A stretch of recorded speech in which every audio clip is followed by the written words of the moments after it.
Hi, everyone. Thank you so much for being here today. I feel very, very lucky to be living in a time when this many people are in a room to talk about land and soil and fire management and farming.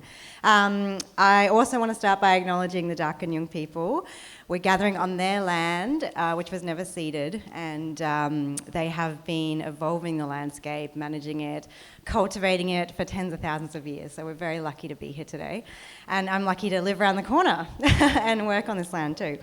So I'm Fiona MacDonald. I'm a science journalist. I've been doing that 15 years now. I'm also the CEO of ScienceAlert.com, which is a popular science news website. And I spend all my days dedicating my career to trying to convince people who think they don't care about science that it's amazing and insane and the natural world is such an incredible place. But I feel really humbled and honoured to be with these three special panellists who have done so much for that cause, who have so many Australians reading about fantastic scientific and natural world topics, which makes me very excited. And I know you're here to hear from them, so I will pass over without much further ado. I'm going to intro each of our panellists, ask them a short question, and then we will kick off into some general discussion. I will have time for questions at the end. We're going to have about 10 minutes, so please hold your questions. If we don't get to everyone, there are books for sale, and if you guys haven't read the books, I highly encourage you to buy them because they are really, really life-changing and perspective-changing. Reading all three of them, preparing for this panel together has been a life-changing and mind-blowing experience. So yes, I hope that you will all have that too. So to start with, we have Victor Steffensen. He is from Tagalaka country in Queensland. He is author of Fire Country, How Indigenous Fire Management Could Help Save Australia. That was published in February 2020, shortly after our most devastating bushfire season, which I'm sure you all remember. He also wrote the children's version, Looking After Country with Fire. So Victor is an Indigenous writer, filmmaker, musician and consultant. He co-founded the Fire Sticks Network, and he's helping to preserve and revive traditional knowledge, specifically traditional burning, and pass it on to the next generation of Indigenous and non-Indigenous people. Victor, so one quick question to kick us off. I think what I loved most about Fire Country, and I absolutely loved the book, I really loved the story of your own reconnection to country, and some of the beautiful descriptions of you with your mentors, the Taipan elders, Dr. George Musgrave Poppy, and TG, Dr. Tommy George, being out on land near Laura, burning with this white smoke. And it's such a different idea of fire than many of us have, especially after the Black Summer fires. Can you tell us a little bit about why we shouldn't be scared of fire? Thank you for that, and nice to be here with everyone. No, you should not be scared of fire, or we shouldn't be. And when we look at now, today, fear is a big factor in our society, and not just with fire, but many things. And fear is not a good thing for sustainability and for a sustainable race of people when it comes to connection to and relationship with the landscapes. And when we see our children born in the world today and they're frightened when they see the fire. And when I see some of them young kids in New South Wales and Victoria and I sit down with them and light a little fire, they all cry and run behind their parents. And so that's why it's really important that our kids aren't born in the world to fear the fire. And why it's so important that so many communities activate around Australia to put the right fire in landscape so that children all come to those burns. Women, children, the whole families come to our burns on country. And that way then the kids are born into the world, seeing the right fires and people on the land caring for the country and smiling and seeing very small fires and learning all that information as well about all the importance of fire and how it's a part of our landscape. And of course, not all ecosystems, only half, like some need fire, some don't. But overall, that's why it's so important to educate the young people now, is to get away from that fear, but also understand the roles that we play to look after country and to start to heal landscapes into the future. So fire is our friend and always has been. And it's when we turn our backs on the land and we ignore country, that's when fire becomes dangerous. And that is simply because people don't have knowledge anymore of the landscape. And so when we have a society that has no knowledge of the country, then we're going to have people who are going to be victims to things like fire, floods, and many other things that, through our landscapes. And eventually it'll be starvation if we don't look after the land. People will be suffering from lack of foods or deprived from not seeing certain animals in their lifetimes. And that's going to be continually to grow, those threats, if we don't reconnect people with country the right way. And not just fire, but everything. Yeah, thank you. That makes a lot of sense. Next, we have the incredible Gabrielle Chan. Many of you probably know she is the rural and regional editor of the Guardian Australia. She's obviously an incredibly experienced journalist. Has done a lot of work in politics. And in 1996, she married a sheep and wheat farmer and moved to the New South Wales town of Harden. She's the author of Rusted Off: Why Country Australia is Fed Up, and also last year's Why You Should Give a Fuck About Farming, which is what we're here to talk about. I didn't check if I could say fuck, but I'm assuming that, hopefully it's an appropriate audience. Sorry, my daughter's over there. No one's walked out yet. I don't think anyone's walked out. No, it's fine. Good. As we shouldn't. So, Gabby, you had an insanely hard job. Farming is the story of water, of climate change, of politics, of economics, of hipster food culture. And you mentioned in the intro that you often wrote this book. While you were writing, you felt maybe you'd bitten off more than you could chew. No pun intended. So how long did it take you to write this book? Because reading it, I was just blown away. Probably took less than a year to write, but Oh my I was gosh. probably researching. I started researching at the end of 2019, and the pandemic hit at the beginning of 2020, so there began this live experiment of how we value food, how we think about supply chains, how we think about food production before my very eyes. I thought it was actually a simple task when I talked to my publisher about it. I thought it'd be pretty straightforward. We all need food. Maslow's hierarchy of needs: shelter, food, water. How hard could it be? But of course, once you start thinking about food and land and how humanity interacts with those things, you go back to foundational ancient philosophies like Victor's, all sorts of people all around the world have been thinking about these topics, and I just thought it was a time to, have a look at it again after 4 decades of what some people might call neoliberalism, but certainly financial deregulation, changes in the economy, changes in the way that we think of farming, and the push to create farming businesses, very commercial businesses, and just look at it again and say, hey, what's working and what's not, and let's reassess and go forward on that basis. And maybe have a plan, maybe develop a plan, which Plan would be good. we'll talk about later. But yeah, that was the fact that Australia does not have a national food policy or plan is pretty mind-blowing. So last but not least, we have a real-life farmer, former chef, TV host and author Matthew Evans. Matthew Evans is the host of Gourmet Farmer on SBS. He's published more than a dozen books on food and agriculture, and last year published the breakout hit that kept many of us home gardeners company during lockdown, Soil: The Incredible Story of What Keeps the Earth and Us Healthy. And ironically, Matthew was just telling me before the panel that out of all his recipe books, all his food books, it's Soil, the book about dirt, that's just been shortlisted for the UK Guild of Food Writers Food Book Award. So,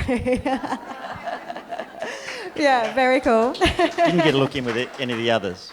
I know. So he's the owner of Fat Pig Farm down in Tassie. And yeah, Matthew, I thought I knew a little bit about soil before I read this. And I also never thought that a book about soil would keep me up at night as a page turner, but it's incredible, and you did such a fantastic job. I think a favourite fact, and I know it wasn't your experiment that you came up with, but one of my favourite experiments in the book is the undie experiment. The idea that biologically active soil can break down a pair of cotton undies in 6 weeks. And The experiment, I can't remember the American dude who came up with it, but it's called Soil Your Undies. So you bury 2 pairs of identical cotton briefs in different parts of your garden or your farm, where there'd be maybe very active soil and very not active soil, and the idea is to see, when you dig them up 6 weeks later, if there's a difference. And you talk a lot about it in the book, your own journey as well, on Fat Pig Farm, when you got there and the lamb is all compacted and, you know, not very active. So now, if we went to your farm, didn't get directed to the bikie gang, ended up at your farm and buried our undies in the soil, what's it like now? Have you done the experiment? Yes, we have done the experiment. We actually do it with tea towels. Being a restaurant, we have more cotton tea towels than spare undies. So what happens is if you've got really active soil, like soil is a living, breathing superorganism, so if you've got biologically active soil. So when we talk about soil health, by definition that means soil is living. And so I think a lot of people have forgotten that when they think of soil health. But it's a living, breathing superorganism. There's lots of things down there. And some of those things will eat cotton. And so if you bury it in a very active part of your farm or garden, so we do it, say, in our vegetable garden, where we've added lots of compost and we know there's lots of organic matter and it's really biologically active, it breaks down in about 6 weeks. It's completely pretty much gone. And if I do it in my paddocks, which is more compacted, has less organic matter, it's less biologically active, it's only sort of half eaten it's eaten by microbes and fungi, so microscopic stuff. Yeah. And this is obviously in the book, but for those who don't know, I think the fact about the teaspoon of soil containing more, am I going to say this correctly, more microbes? There are more microbes in a teaspoon of soil than humans on the planet, is that right? Yeah. So the amount of soil that can fit in the top of my thumb can contain more living things than there are humans on the planet. So, when we talk about living soil or healthy soil, it's not, there's a worm over there and there's a little soil mite or a springtail over there and, and a subterranean spider or whatever, a bee that lives in soil. I mean, there's lots of things. They're often very small, but there's lots. There can be 10 billion in a teaspoon, which is quite, that kind of blew my mind. And there's actually all these parallels between, I guess, our gut, which is we now know, 56% or whatever our bodies, 56% of the cells in the average human body isn't a human cell, it's a bacteria, an archaea, a fungus, a virus.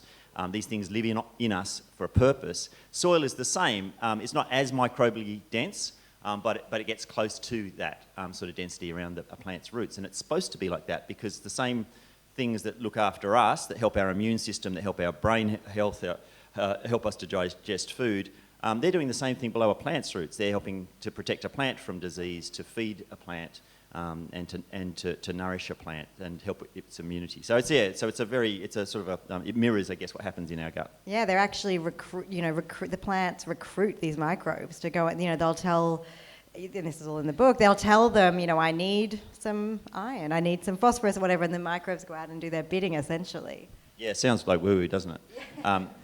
It sounds like stuff you make up, but like in the same way that the thing that what you eat can affect your gut microbiome, and your gut microbiome can affect your mental health, and we know this to be true. We know that a plant can actually talk to another plant under the ground through soil, and specifically through fungi to other plants usually. But a plant can also talk to other things under the soil and say, look, I need some nitrogen. Can you get me some nitrogen? And so, like fungi have these fine threads of hyphae, they're tiny little microscopic threads of fungi. So we think of fungi as a fungus, but most fungi live as fine threads under the soil. And the fungi can have little loops in them.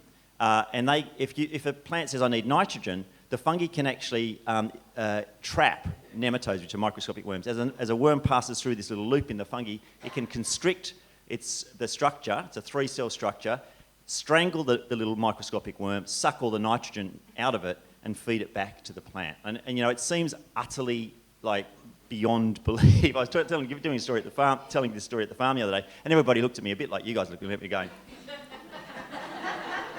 So I went away and I printed a copy because electron microscopes, now we have the technology. Only the last 20 years we've sort of had the technology to be able to do this. But there's beautiful photos on the internet of these little loops in fungi. They have other methods, but this is the most wonderful one.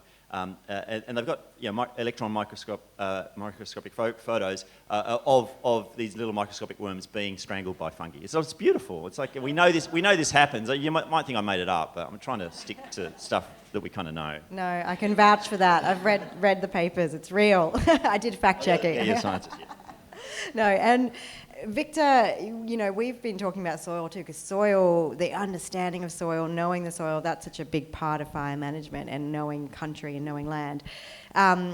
Talk to me about how fire health, using fire can play into soil health. How does it regenerate soil as well? Well, firstly, the soil is really, really important, just like it's been emphasized. And the soil is identity. And it's identity of the different ecosystems. And when we look at the soil, we know what sort of vegetation should be in that country. And that's all been from what trees grow in there. And when we look at the trees, we know what the soil is. So there's a relationship with the native vegetation and soils. And so when we apply fire or don't apply fire, it's all about understanding those soils and the vegetation that lives in those places, and also maintaining that diversity.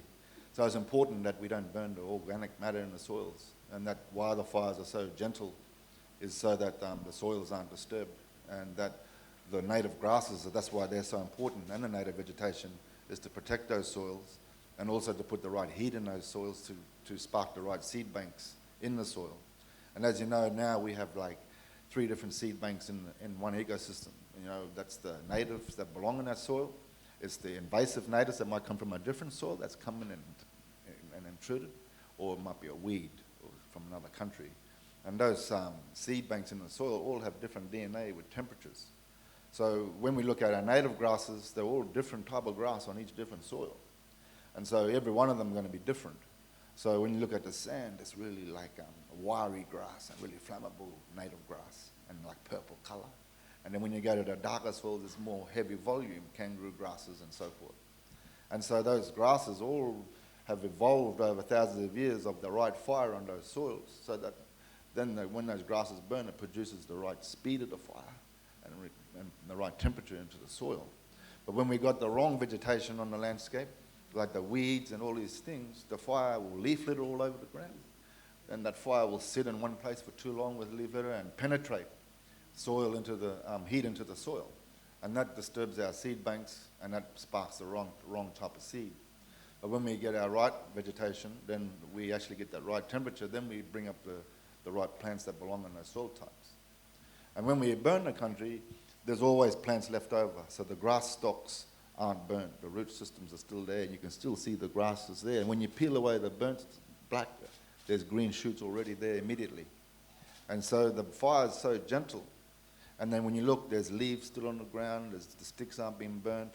That's because the fire passed so quickly that it don't hang around and burn all the organic matter, see? And put the heat into the soil. So the soil quality was really, really important for Aboriginal burning, because all of the burning techniques is all related to food. Everything is about food. And when we look at the importance of food in the landscape, then what we get is a more resilient land. When we have the right plants in there, we have green country, healthy landscapes. And it's all fires that are so gentle. But I'm afraid that no one in this country have seen that right way of burning, because it's always been diverted to hazard reduction and taken examples from those types of fires. And that's why, it's so important. But getting out there and doing that type of stuff is going to be a full-time job. And to get back your identity of lands and get the right vegetation is going to be crucial for our soils too, and for the health of our soils. And that's going to take a lot of retraining people and learning, because no one's skilled to be able to look after land that way anymore. And when you see country, it's been evolved with people for thousands of years.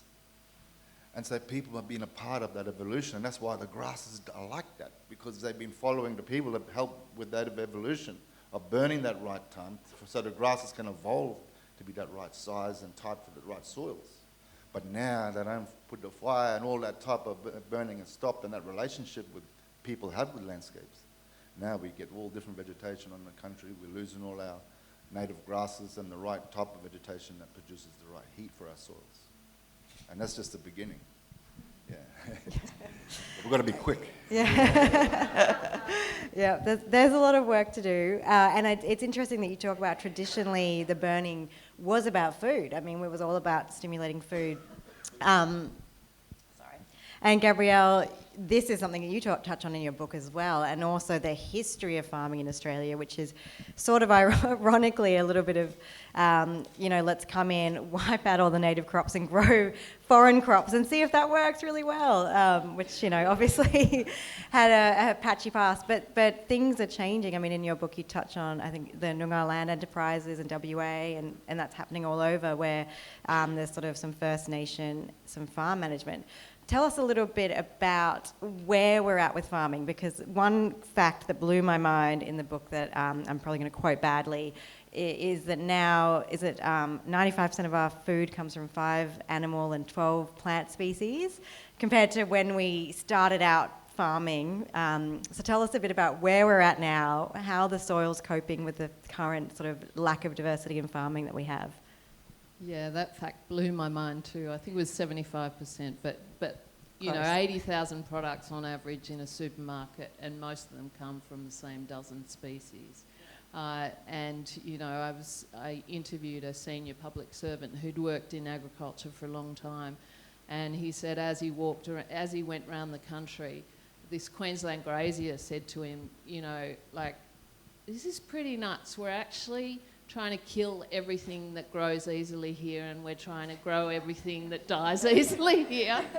And that's pretty much, the approach to farming that happened, in Australia's white history at least. Yeah. And so I think we've evolved through this, everyone's always trying to chase science, throughout history. Whatever the contemporary science is, the Western science. And I think that's changing now. But for me, it's the crash of the economic imperative with what might be good for landscape. So there's these, often they're competing issues that cause great kind of grief, I think, amongst many farmers. Like the way that they can increase their pay packet is to get maximum yield, and yet maximum yield out of a crop or a mob of livestock may not be what's best for land. And I think that's the essential argument that you're seeing now in farming. Yeah. And as our understanding evolves, and as the government starts to think maybe a little bit more, a tiny bit more about Indigenous knowledge systems, about the way that other countries might be thinking about food, and about how integrated farming is to the rest of the economy and the environment and society, I think you're starting to see an understanding that the way we manage land and the way we produce food is really exposed to a lot of existential threats, exposed to climate change, water shortage, soil loss, zoonotic diseases that cause pandemics, trade wars, ordinary wars. So all of these things, I think, are really starting to make people think about how we should manage our landscape in a more sustainable way, or a more regenerative way. And we may get to a more regenerative style of farming discussion later on. But I think there are a lot of people who are wondering, should we keep doing this the way we've been doing it thus far? Yeah, and that's a huge question. And I mean, one thing to touch on, I think, while it's in the headlines, are food prices. And I also, probably to badly quote you, there's one other line, or I love lots of lines in the book, but there was one line that really was like, hit home for me when you're talking about food prices, and you say devaluing the price of food is devaluing labour, because that's, it's so tied together. Do you think we can essentially change the way we eat and the way we farm without changing the way we value food? No, I guess at the moment there's the imperative has always been for the cheapest possible price for food. And there has been In some circumstances, good value's driving that because a lot of people can't afford good, healthy food. But if you're not paying for food what it costs to produce, either to the farmer, to the labour who provides, the person who provides their labour, and I'm not talking just landholders here, there's a whole underclass of food labourers, the environment or the consumer. Someone's got to pay for the cost of producing food. And I think we're coming to some sort of reckoning around the price of food and what it costs, not just the people, but the environment. You know, there's this whole movement now starting about, you know, how we value natural capital. Farmers always value in their assets sheet the tractor, the shed, all of their equipment, the seed that goes into it, the fertiliser that goes into it, but they don't value the water on their land. They don't value the soil on their land.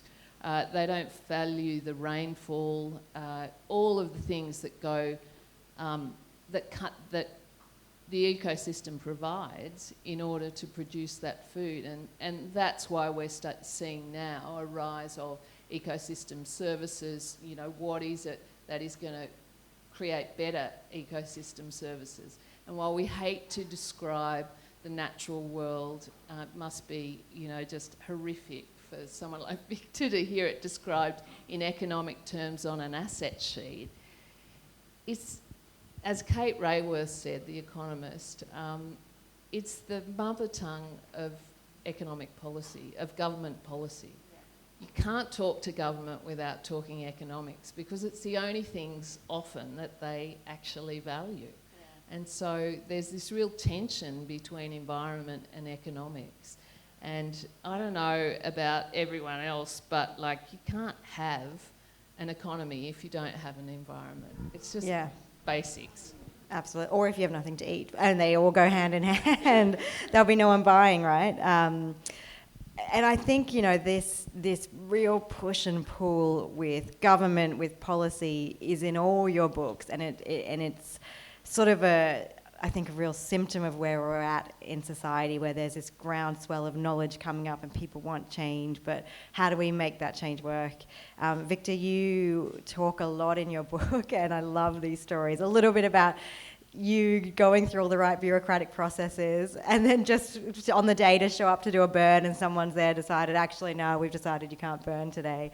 Can you tell us about some of the trouble you've maybe got in doing burn, like actually just taking care of the land that you, feel that you can take care of?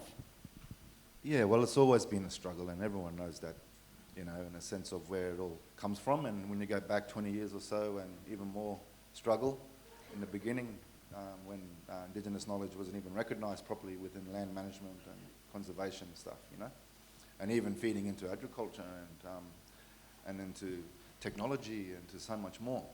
And, you know, and it's been a really simple thing to avoid all that stress. That is, don't jump through the hoops. And the idea and the way it was. And so, like, when you look at those native grasses I told you about before, when we're trying to get those native grasses back, we're not focusing on the weed. We're focusing on the grass and the natives. So we're burning them weeds and we're dealing with those weeds in a way that focus on bringing back the native grasses. So our focus is not on the weed. Our focus is on putting the right temperatures in the soil to look at the native grass. Same philosophy. Don't focus on the weed.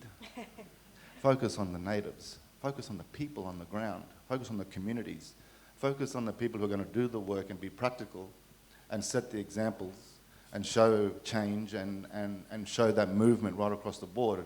And that's what's created the fire sticks and created so many communities around Australia doing this work. And where it is today is all been around focusing on the natives and not the weeds.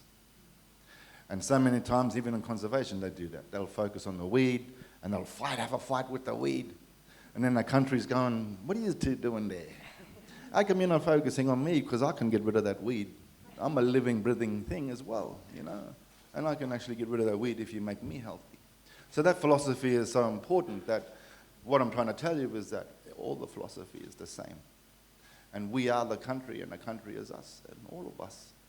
And everyone comes from a place or an ecosystem in the world. And that is that DNA that we have in line with the landscape. And that's the same thing with the food, you know? It goes so deep into the food as well.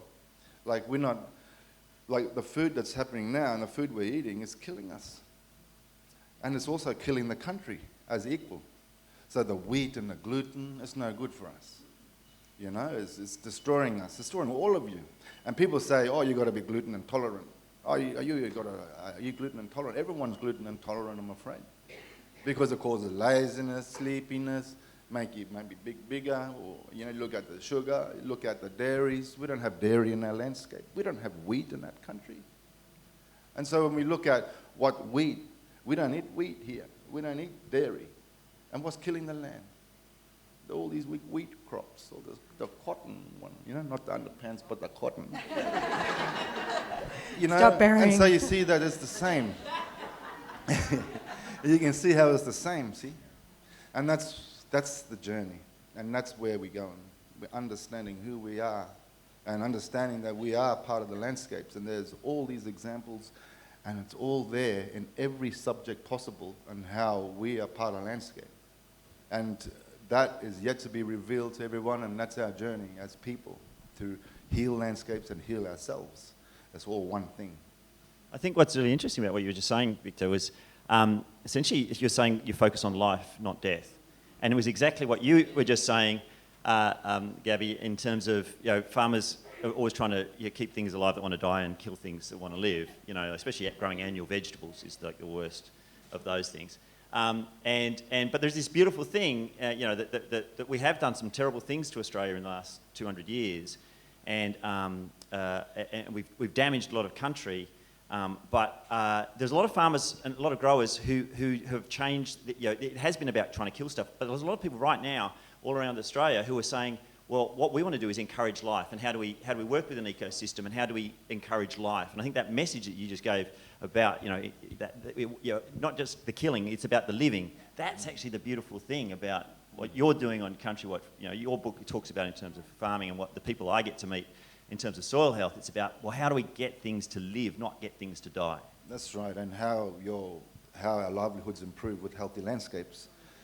Healthy landscape is the economy. Healthy landscape is the key to the green economy, and to help us to evolve agriculture in better spaces, to evolve our diets into better places, and to understanding who we are as people. If we allow what's going on now to continue to diminish the land and lose the identity of the land, then we're going to have a harder trouble bringing back our own understanding and making it harder for the next generations. And that's so, so important. And like we're working with many, many farmers now around traditional knowledge and applying knowledge on the country, a lot of organic beef farmers and all sorts of stuff like that. And I'm really can agree with that, because a lot of farmers I'm working with are all the little farmers that want to do all the new change and, you know, and doing things differently.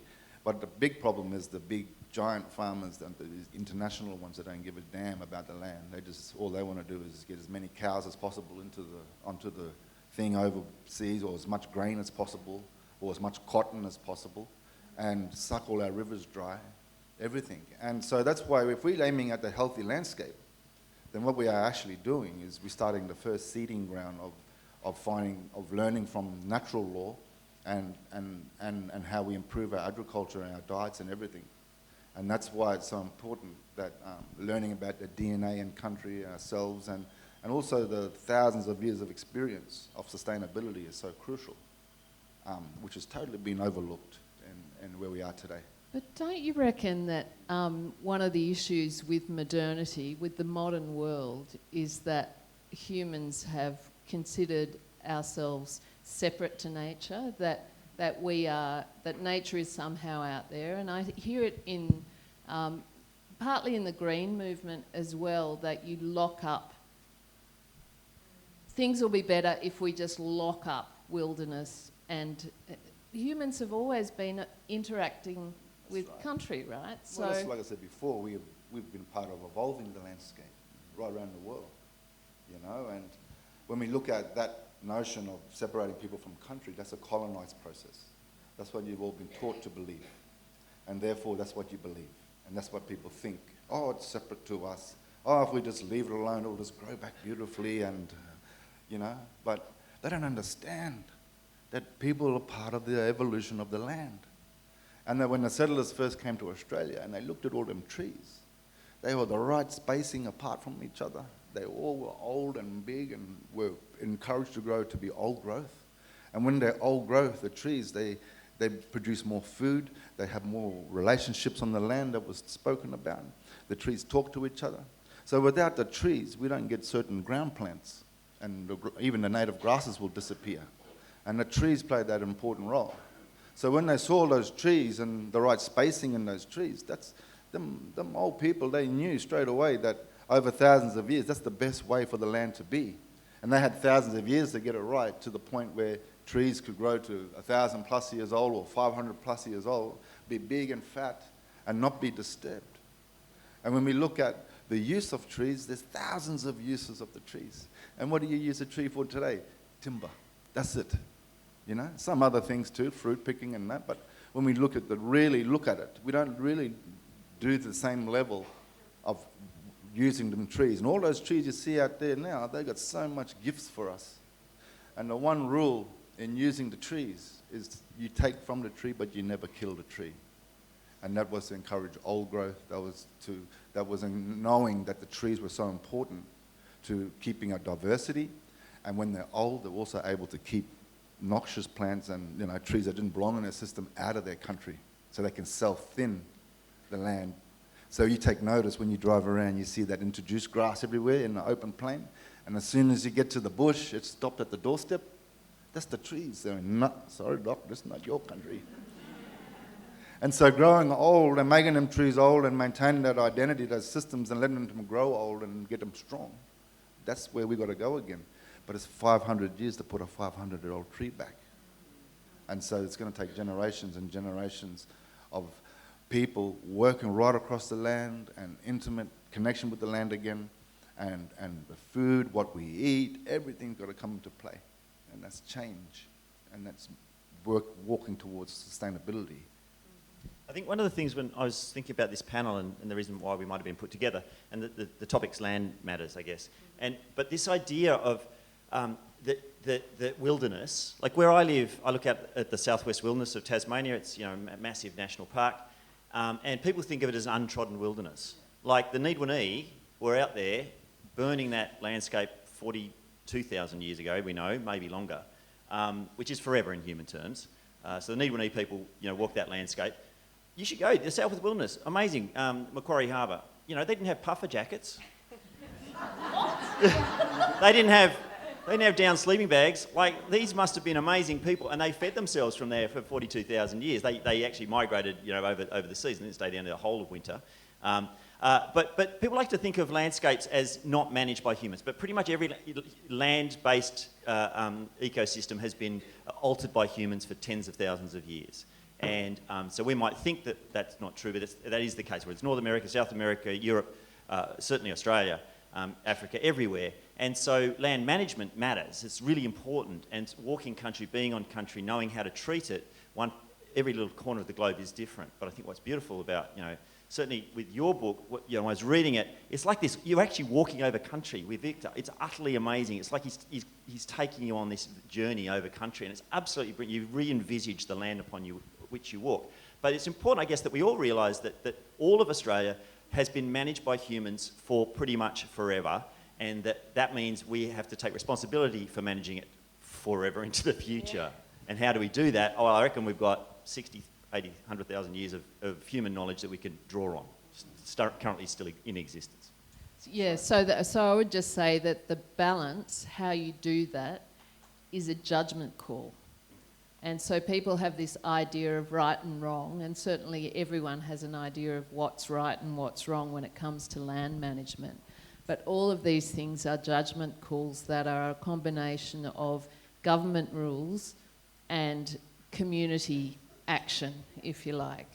And so, we can change those rules if we don't like the way it's done, and we can ask governments and our representatives, or if we are representatives ourselves, to change those rules. Nothing is set in stone. I think people sometimes think this is too hard, like it's too complex, that the subject matter is too complex, but it's not. It just requires application. And Australia has done a lot of things, created a lot of good policy institutes, a lot of good policy-based evidence, but we keep trying to reinvent the wheel. We chuck the report in the bottom drawer, but there's so much good policy work that's been done, but we're just not taking notice of it. Yeah, and that was, I think, something I wanted to hear from all of you on how do we become allies? And yeah, absolutely, I think the discussion about locking up land, and that was certainly what I was taught when I studied science. Oh, biodiversity, you protect biodiversity by just having a nature reserve and never touch it, which is so false.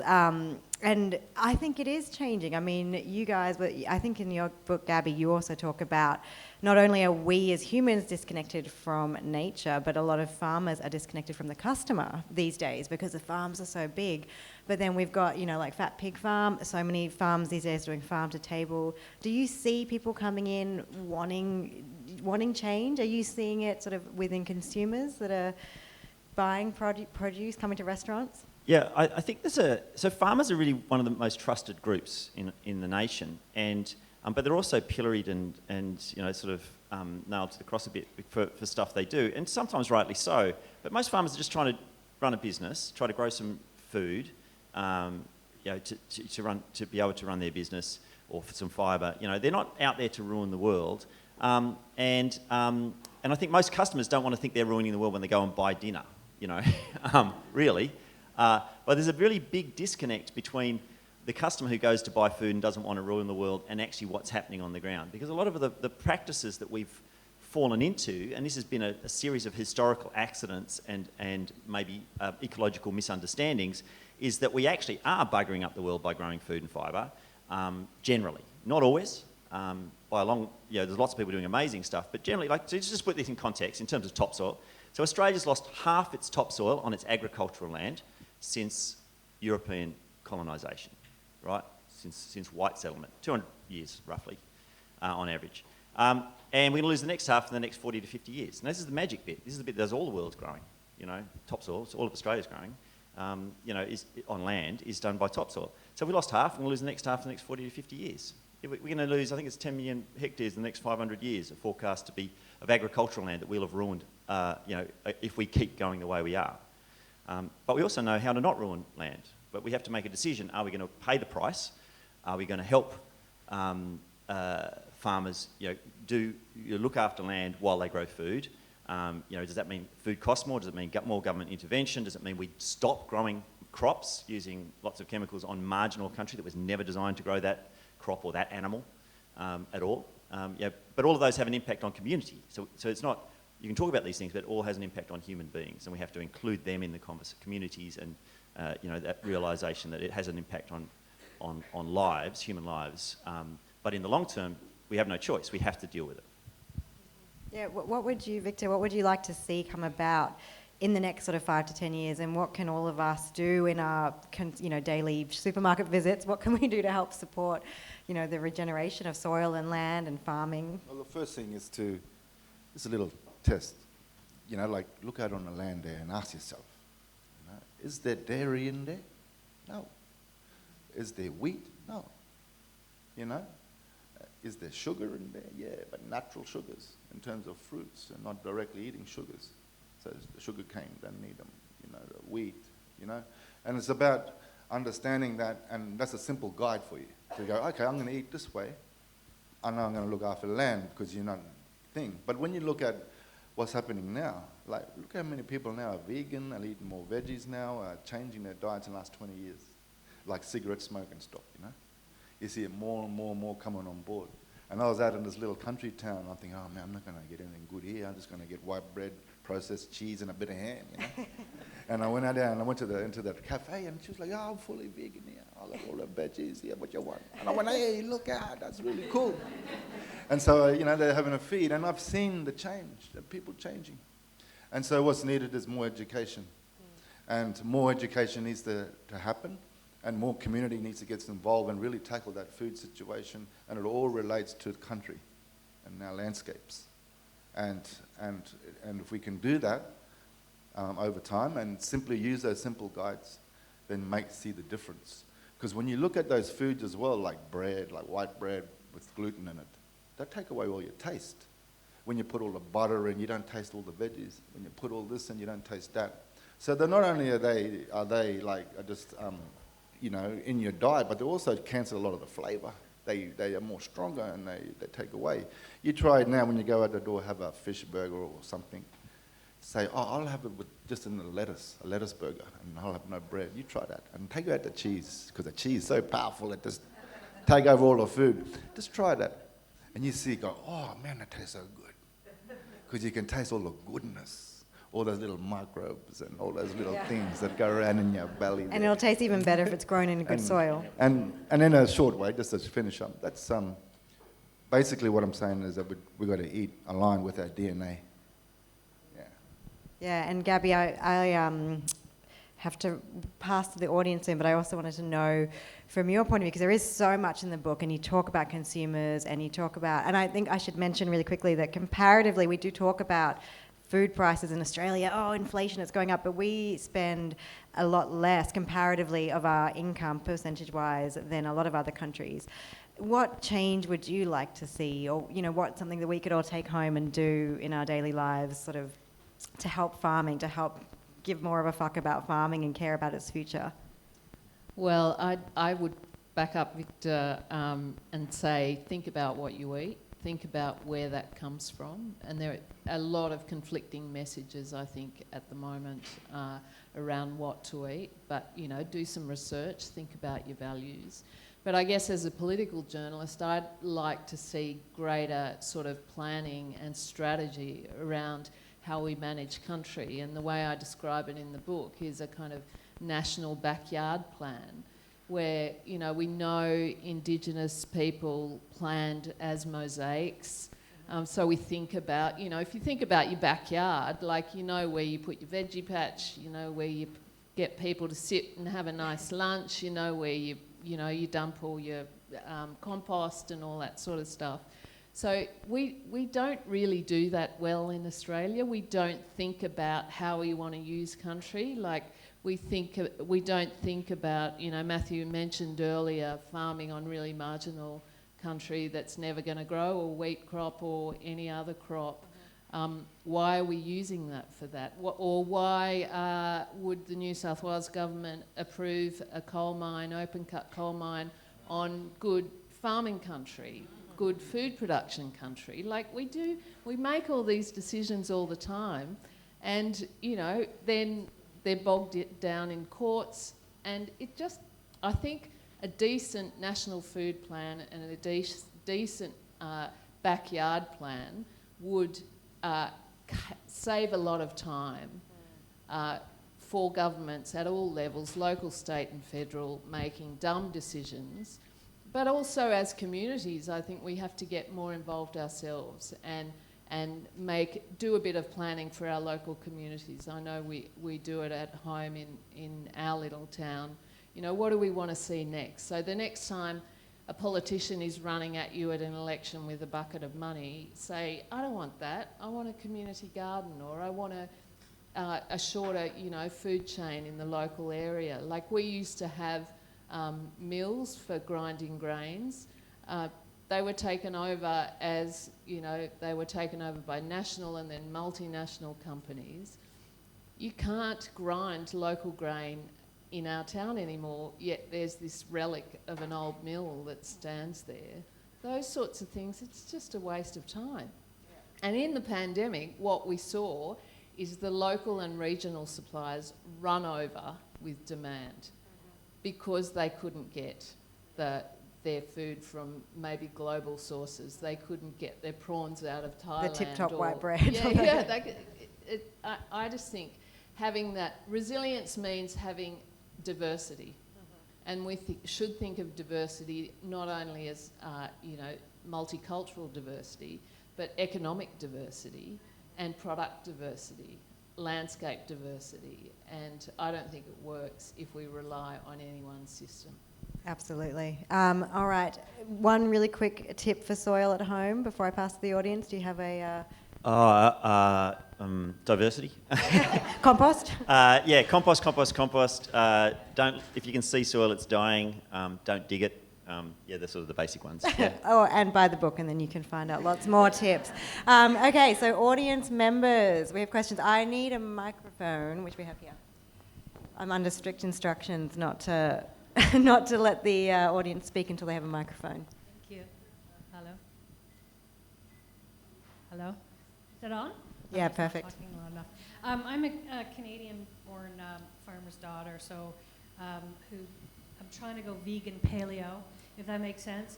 I plant native gardens, and I want to buy farms to turn back into forests. I don't know if that resounds at all with you guys, but could you tell me, is there a standard like fair trading or those stamps that go on certain foods or paper that for food that could guide us as shoppers? And You mean sort of like the heart tick, the healthy heart tick you get, but it could be a biodiversity, recycled paper or. Yeah, Gabby, any tips? There are labels coming up like regen ag and stuff like that. The people are working on biodiversity sort of certifications, but all those are in train at the moment. There's nothing overarching really. Yeah, they're all run by different organisations, so there's no standard, government stamp. And depending on your sort of niche flavour, you'll see there's a mob called Land to Market that does regenerative stuff and has certain boxes that you have to tick, and they send people out to check out the farm once every couple of years. Organics obviously has a standard. I think there's 3 different organic standards in Australia. So it's really hard to see. And actually, farmers are currently being run over by all these different organisations saying, do you want to be, sustainably this or regeneratively that, or, your wool coming produced a certain way. And it's really hard to see into them because obviously there's a lot of greenwashing as well that goes on. So I think it's a highly evolving space, and it hasn't settled into something that you can really, go to the bank on, really. Victor, you talked a little bit before about having maybe some credits coming out that are related to Indigenous farm management. Maybe you need to look into a stamp, Indigenous farming approved, kind of tick of a label. I'll come to that when it comes to that. Yeah, it's a bit of a sad day. Any other questions? Hi, this is for Victor. How are we going to change policy on hazard reduction? Because I get so upset when I see this happening all the time. Yeah. Well, once again, when it comes to hazard reduction, what happens is since we've been voicing Indigenous knowledge around fire around this country, everyone thinks, oh yeah, burn cooler, it's just really simple. Go to one workshop, now we know what we're doing. But it's so hard. There's so much knowledge involved in looking after the land. And if you're going to burn a fire, you got to know the trees, you got to know the animals that live in those systems, the soils. You got to understand what timing for those different fires and identify those different landscapes. And also, in more complicated, in the world we live today, have all the weeds and the sicknesses within those landscapes. You got to know how to adapt your fires to produce the right temperatures for those soils. Sometimes that might take burning 3 times in one place. So burning all the introduced grass first so that the native grass can come onto that, because while the grasses are too green, they cure at different times. So understanding how we got to put more time and energy and love into the landscape and not just burn any old way.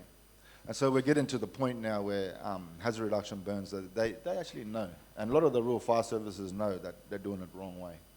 But it's the policies up top that are not allowing that. And the biggest struggle is the fact that there's a lot of money in the current fire regimes. There's a lot of money in selling all the fire trucks, a lot of money in selling all the equipment, selling you all the bunkers for you to hide under the ground. selling you all the guttering systems that are fireproof. Then we don't need any equipment when we're burning the land. We don't need all that stuff. We don't need helicopters flying around. And I've been burning all my life in every part of Australia, and even in Canada and America and different places. And never ever do we need to put a fire break with a bobcat. Never do we need to use all the hoses and get freak out, running around with the walkie-talkie, go, oh my God, everyone come over this way. Never do we see the flashing lights and the brrrr sound when people in the land and dressed up in a clan suit. And I'm saying this in deep respect. It's not aligned with the memory of our landscape.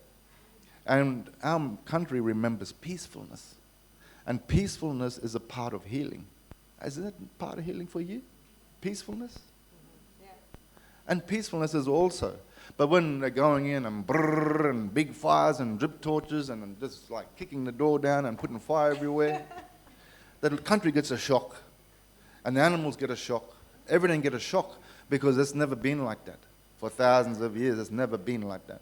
And now people all of a sudden, that is a representation of not knowing the land. That's a representation of not understanding the country. That is a representation of fear of what you're currently seeing and the way that things are conducted. So getting to the policy, people on the ground, they know. And all the communities are engaging and they see the common sense in this.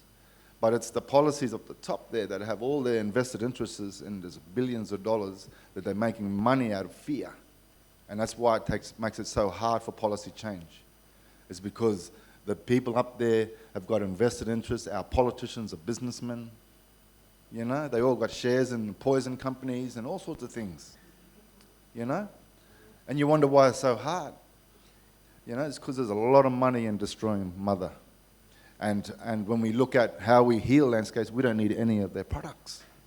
Just a box of matches. We have another question over here. Yeah, my question ties into what you've just been talking about with the policies from the top, and I'm really hopeful that the new government will be an improvement. I know it won't be perfect, but I'm really hopeful that there will be some positive changes. Yes. And I'm very concerned about, say, for example, the Brazilian company that's just bought up a lot of our abattoirs, and also the Huon fishery in Tasmania, and they don't give a damn about our land or our water or any of that, or the people that work for them. So I'm very concerned about those sort of things that are happening without even our knowledge until it's too late. Yeah, I was talking to Thomas last night, Thomas Mayer, and he's saying, how you going with the policy stuff, And also we've got new government in there. They're talking about, the Uluru Statement stuff. And so we're hoping that that's going to help with starting to get some real policy change. And what does policy change look like? For me, what it looks like is a round table with the Rural Fire Service, with the national parks, with all the government people, all there with the Indigenous representatives and the farmers. And we'll all sit together and go, okay, let's get this right. Because there's only one way to look after the land, and that one way will take care of all of us.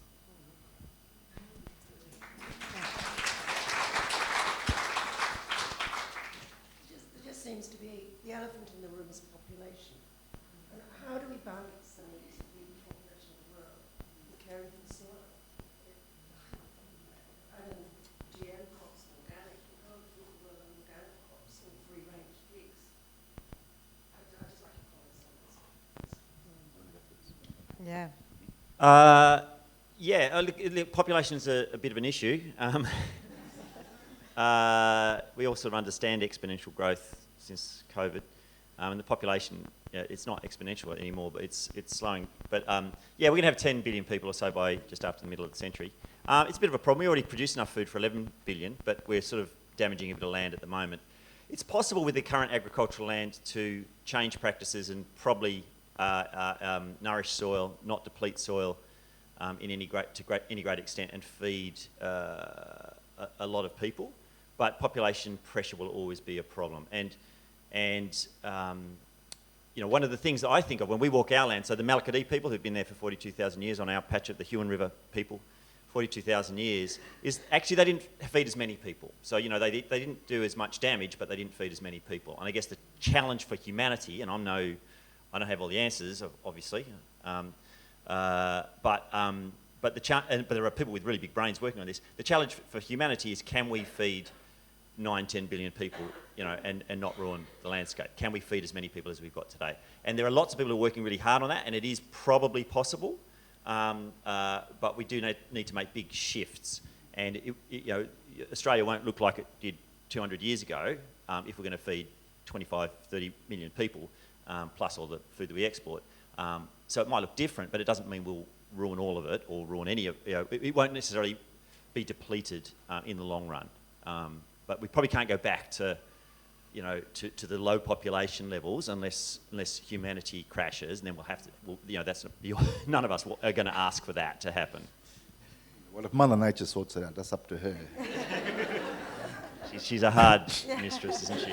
But also, they're also that colonised mindset too, I mean, of course, there's millions of people to feed, and of course, we can't just go overnight, swap over, go to that one way, and then how we're going to struggle to do that. And so, it's going to be a slow process and change, and everyone's got to understand that. But also, you mentioned organics, you mentioned health foods and being too expensive. That's also a colonised mind process. Because you're thinking, well, to be healthy, I've got to eat organic one, and I've got to eat health food, I've got to go get superfoods. That's not true. You just got to not eat the foods that are harmful to you. That's all. And so, for example, I went to the one place down south here, and we were out for dinner, lunch with the rangers, and we all just finished work in the bush, and they took me into town, and then said, we'll have lunch in town. I said, all right. So we sat at this little eatery place, and we all ordered the same thing. We had fish, chips, and salad. And they had salad with feta and cheeses, and they had the chips, big thing chips, and they had the fish there when it was all battered up. It was all like that, you know how it looked like. And they come to me and I say, yeah, I'll have the same. But can I have a grilled fish? And can I have no chips? And can I have just salad, but no acidic, no tomato, and I don't want any cheese, no dairy at all. I had the same dish, and my dish was $4 cheaper. And I felt better. I was more up than them. I was more energetic than them.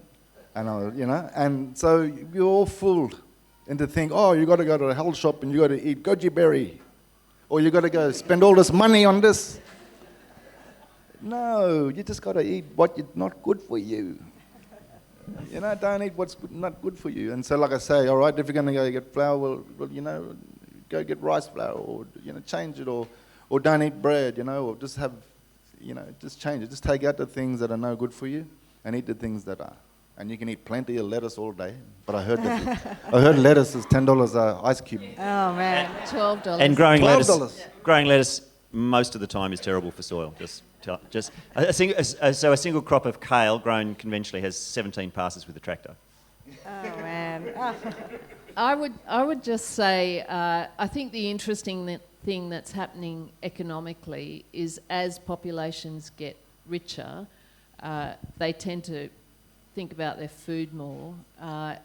For example, meat eating is declining in Australia, but it's increasing in Asia. So as those populations get wealthier, they are after similar things, and that's changing. I think that's the hard part, is how you feed those numbers and change that demand equation.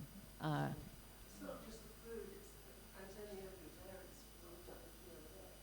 And he was saying we need down 3 worlds to look after human beings because we're slaves to consumerism for everything. There's a fantastic platform called I'm going to pronounce it wrong, Yumi, in Australia. And I interviewed the owner of that platform, or the organiser. I'm pretty sure it's a not-for-profit. But basically, she accessed food that was going to be thrown out, so dumped, because an example she gave was one of the big 2 supermarkets had tuna packed in the wrong packet to put into the salad, those pre-prepared salads. So they were going to dump tons of this tuna into landfill, And so what this platform does is it repurposes it. So say if you were a manufacturer that made fish cakes, you would buy this and just depackage it all and put it into something that didn't matter what it looked like or what packaging it was in. You could still use that product. And I think there's lots of innovative ways that people are coming up with to deal with food waste, but that is also the elephant in the room, is, you know, 1/3 or something is just wasted. Yeah, and I think eventually we'll just have to find a way to repurpose what we've got. I know there are so many more questions, but we do have to wrap up so that these guys can sign your books. If you didn't get to ask your question, please go to the back. We've got the bookseller back there. You can buy a book, you can meet the authors, ask them questions in person. Can we please thank everyone? Thank the panel.